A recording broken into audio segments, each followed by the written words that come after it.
Welcome to Sobat Salembur.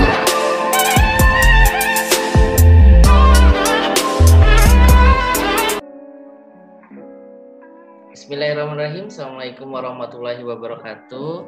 Teman-teman Sobat Salembur, dalam kesempatan kajian Morning People kita pada kesempatan ini, kita menghadirkan Teh Lida. Teh Lida ini salah satu mentor dari Sekolah Ibu Profesional ya Teh Lida. Apa namanya? Saya leader komunitas Ibu Profesional Bandung. Leader komunitas Ibu Profesional Bandung. Di pagi hari yang cerah ini, Teh Lida akan bicara tentang komunikasi. Baik, apa yang mau disampaikan terkait dengan komunikasi, Teh Lida? Ya, jadi nanti saya akan menyampaikan terkait dengan berbagai bentuk pola komunikasi, Kang. Karena ini menjadi sangat penting banget ya, Kang, kalau kita bicara komunikasi. Jadi kita bicara dari polanya dulu gitu. Oke. Bisa ngasih pengantar terkait dengan pola komunikasi ini? Betul. Jadi kalau kita bicara tentang pola komunikasi, teman-teman, artinya kita bicara tentang bagaimana gitu ya, how gitu. Bagaimana caranya kita berkomunikasi dengan orang.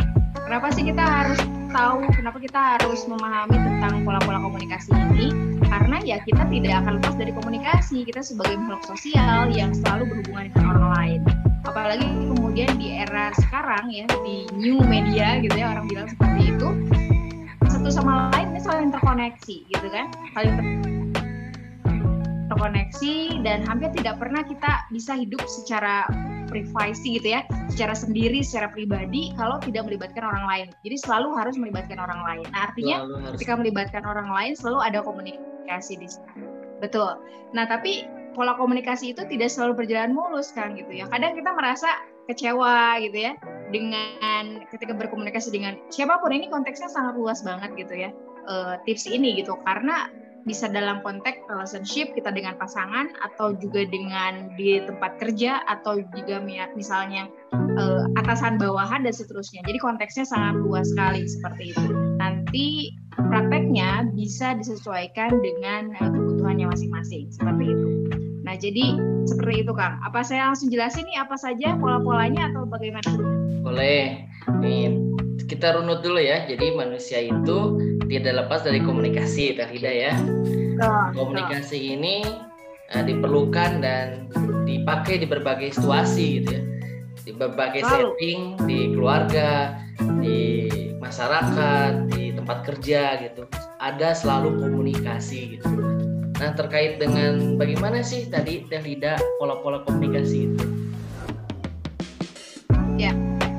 Jadi banyak pola-pola komunikasi tadi ya. Ketika misalnya kita berkomunikasi dengan orang lain di luar diri kita, entah itu pasangan kita, anak kita, tetangga, dan lain sebagainya, ada kadang rasa kecewa. Kecewa itu pada saat misalnya kita berkomunikasi hasilnya tidak sesuai dengan yang kita inginkan. Artinya ada miss di situ ya.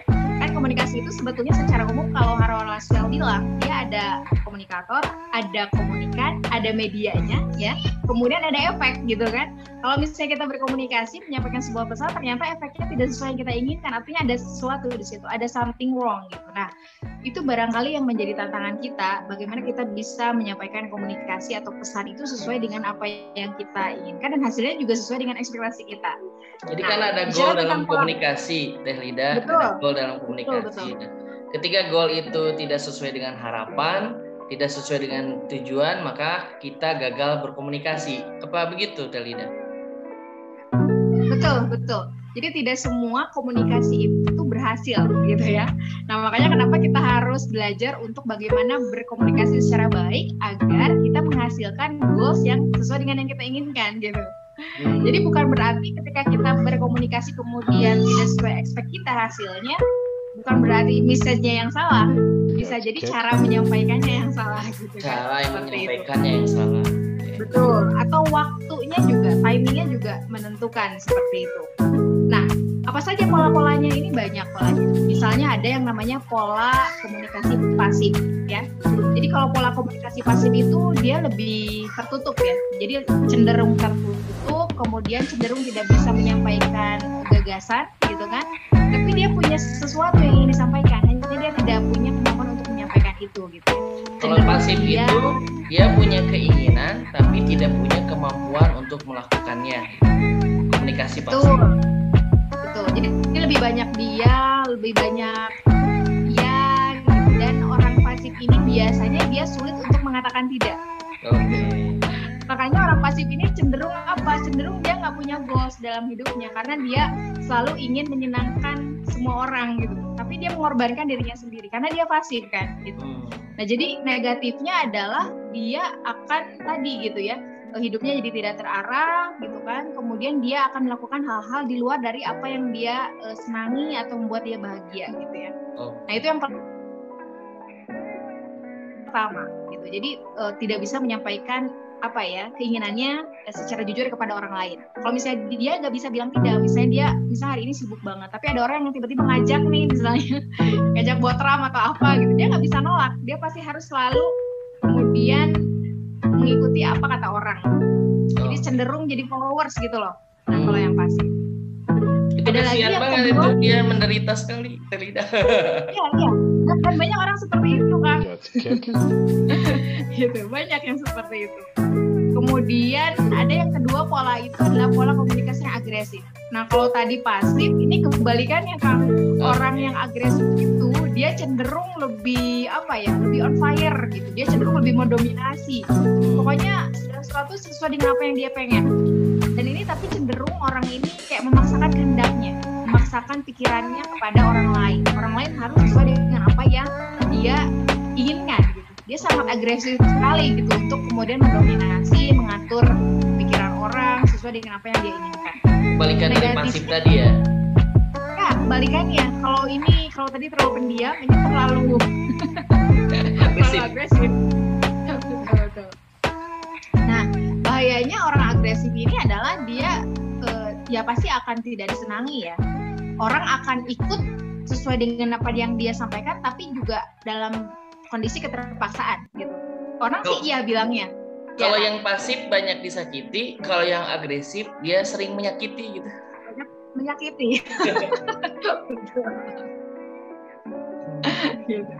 Nah, ada lagi pola yang ketiga, ini lebih parah lagi kan. Pola pasif agresif. Jadi dia udah pasif tapi agresif. Maksudnya gimana?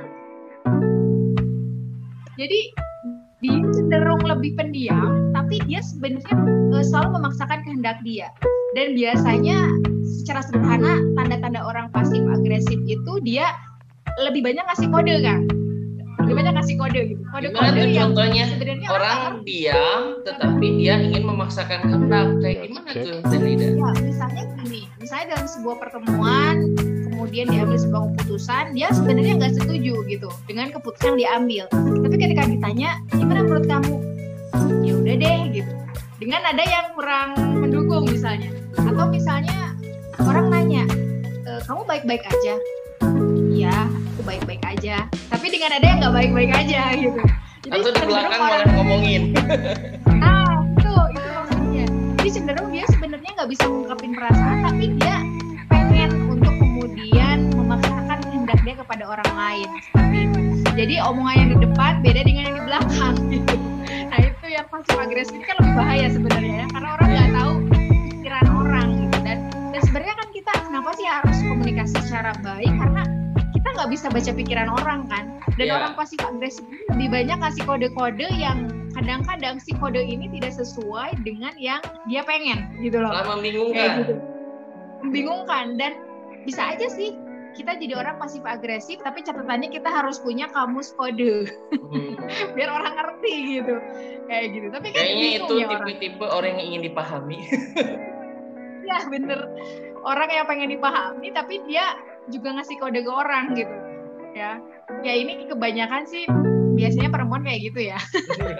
Ngasih kode-kode ketika pasangannya nggak paham dengan yang dia sampaikan, dia marah, misalnya dia ngambek gitu kan. Kenapa sih dia nggak ngerti? Kenapa sih kamu nggak pernah ngerti perasaan aku gitu ya? Padahal pasangan kita kan bukan dukun yang ngerti isi pikiran kita. Artinya mesti dikomunikasikan, mesti ngomong. Aku pengennya A, B, C dan seterusnya. Nah itu pola-polanya itu. Ada 3 pola itu. Nah yang aku sarankan sebenarnya pola keempat ini. Jadi ada penemuan baru lah istilahnya gitu ya di dunia komunikasi, itu namanya adalah komunikasi asertif. Nah, jadi komunikasi asertif ini uniknya adalah dia menggabungkan sisi positif dari komunikasi pasif, agresif gitu. Jadi hal-hal yang positifnya tadi itu digabungkan menjadi satu seperti itu. Nah, jadi komunikasi asertif itu secara sederhana adalah bagaimana kita bisa berkomunikasi, menyampaikan perasaan kita secara jujur, tapi kita tetap respect sama orang lain gitu kan. Saya kasih contoh kayak gini. Misalnya kita bikin rapat nih, kemudian ada rekan kita tuh yang telat banget gitu, dan kita jadi rapatnya molor gara-gara orang tersebut. Ya kita pengen dong kasih tahu ke orang itu kalau misalnya rapat nggak boleh telat misalnya gitu ya. Tapi gimana ya caranya biar kita tetap respect orang itu nggak tersinggung sama kita. Nah, maka ada namanya rumusnya itu adalah dari you statement kita rubah menjadi I statement. Ya, you statement itu adalah statement kita dimulai dari kata kamu, kita rubah menjadi dari kata saya. Contoh gini, yang tadi kasus yang rapat telat gitu. Kalau kita pakai kata you statement, kalimatnya adalah kamu tuh kenapa sih rapat datang telat gitu, kita semua jadi molor gara-gara kamu. Itu di awal dari kata kamu. Akibatnya orang yang mendapatkan komunikasi itu dia akan merasa dijustifikasi, dihakimi gitu ya. Dia akan merasa kok aku nggak dipahami ya, padahal tadi aku tuh di jalan tuh macet, bla bla bla, di rumah ada kendala bla bla dan seterusnya gitu. Nah, kalau misalnya si kalimatnya dirubah menjadi I statement, mungkin kalimatnya akan berbeda gitu. Misal, aku tuh ngerasa gitu ya, itu kan perasaan kita ya, nggak apa-apa kita jujur ke perasaan kita. Aku tuh ngerasa kenapa ya, kamu itu akhir-akhir ini setiap pertemuan kok telat banget, memang ada kendala apa ya gitu. Terus kalau dijawab, itu kan perasaan kamu, kayak gimana? Tapi kuncinya adalah kita ngutarain perasaan kita secara jujur, tapi kita tetap respect sama orang yang kita ajak bicara. Itu sih kunci asertifnya itu di situ. Sehingga jatuhnya orang yang kita ajak ngomong itu tidak merasa dihakimi, tidak merasa di apa ya namanya itu dia dijustifikasi sama kita gitu loh. Tapi ya itu adalah perasaan saya. Kok aku ngerasa sih kenapa sih kamu itu kayak gitu? Atau misalnya ke suami, kok aku ngerasa kenapa sih kamu tuh akhir-akhir ini nggak perhatian gitu kan? Kayak gitu-gitu. Daripada misalnya kamu tuh kenapa sih Mas kok nggak perhatian sama aku? Itu kan beda ya, nadanya beda dan hasilnya akan beda gitu. Orang yang diajak bicaranya akan lebih enak gitu kan. Oh iya ya kamu merasa seperti itu ya, kenapa ya gitu kan, jadi lebih enak gitu. Jadi kuncinya itu sih Kang. Jadi asertif itu kita jujur dengan perasaan kita, tapi juga kita respect sama orang lain. Itu sih kuncinya. Oke, gitu. Tapi apa ada kaitannya dengan kapasitas mental seseorang? Kan ada kalanya kita tahu bahwa misalkan rumus itu gitu.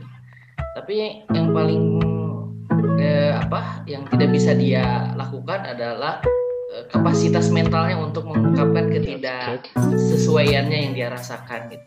Bisa nggak seperti itu yang terjadi? Bisa aja.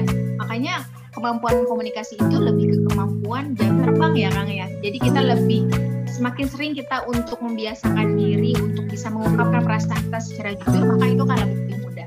Memang tidak mudah bagi orang yang misalnya dia punya inner child di masa kecilnya yang misalnya orang tuanya tidak terbiasa untuk dia harus mengungkapkan perasaannya. Orang yang dari kecilnya itu terbiasa memendam perasaan akan lebih sulit gitu ya, seperti itu. Tapi kan itu kasuistik ya Kang ya. Maksudnya beda lagi gitu dalam kasus-kasus tertentu yang dia punya sesuatu yang mungkin yang dia kurang pas di masa kecilnya sehingga dia susah untuk ngomong gitu. Yang tadi saya bilang di awal itu pola komunikasi pasif kan. Jadi susah ngomong kayak gitu ya. Nah, makanya sebenarnya kuncinya adalah di latihan sih. Kayak kan kalau bicara tentang ini yang tadi pasif agresif misalkan ya, Delida ya. Itu kan bisa saja terjadi karena partner yang komunikasi kita jauh lebih superior daripada kita. Sehingga kita tidak berani untuk ngomong. Misalkan yang dominannya itu bos kita gitu. Akhirnya kan kita jadi pasif, tapi sisi lain agresif di tukang malah ngomongin. Karena kita nggak bisa ngomong langsung gitu. Jadi ada terkait dengan siapa yang bicara, termasuk siapa lawan bicara kita, termasuk apakah dia superioritas atau tidak gitu. Itu gimana Delida?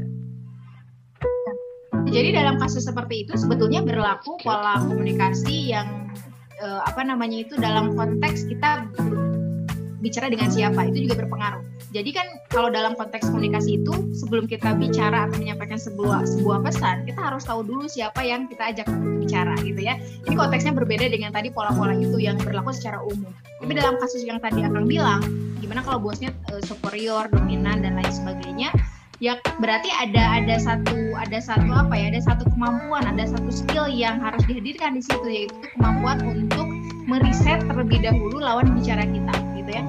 Saya belajar ini dalam konteks public speaking sebetulnya, tapi dalam konteks komunikasi secara interpersonal itu juga sangat mungkin untuk bisa diterapkan. Misalnya ketika kita bicara dengan pasangan, beda bicara dengan anak kita, atau juga beda bicara dengan bos kita gitu kan. Nah, di situ ada ketika kita coba untuk memahami siapa lawan bicara kita, maka kita harus menyesuaikan ada yang namanya frame of reference dan field of experience gitu ya. Nah, kalau disingkatnya mungkin dengan 4V gitu ya. Nah, 4V-nya ini harus disesuaikan ya. Mau tidak mau, suka tidak suka, karena kita ingin menghasilkan sebuah hasil komunikasi yang sesuai dengan ekspektasi kita. Misalnya bicara dengan bos yang dominan itu tidak ada cara yang lain kecuali kita menyamakan frame of reference kita berdasarkan frame of reference bos kita gitu, sehingga bisa nyambung di situ. Kayak gitu kan. Kalau tadi apakah masih berlaku tentang penyataan ketidaksepakatan dengan tadi gitu? Jadi lebih perspektifnya tentang apa yang aku rasakan gitu. Kalau masih mungkin. Kan di dalam dunia kerja kan biasa ya, maksudnya tukar gagasan, tukar pikiran. Tapi seandainya misalnya konklusinya adalah bosnya tetap misalnya tidak menerima gagasan kita karena mungkin ada gagasan lain, berarti kita juga harus punya sikap yang legowo gitu ya. Biasa gitu ya dalam dunia kerja seperti itu gitu. Dan yang memang ketika misalnya bosnya memberikan atau tidak sepakat dengan yang kita sampaikan, ya kita sampaikan ketidaksepakatan kita. Tapi ketidaksepakatan itu atau perbedaan pandangan itu cukup hanya di dalam ruang kerja saja seperti itu. Nanti di luar ruang kerja yang kita kan sama sebagai human ya beda. Namanya setara gitu loh. Gitu. Oke. Termasuk juga di rumah tangga, di lingkungan sosial, ini juga berlaku ya Telida? Betul. Intinya sih kuncinya tadi ya tentang respect ya.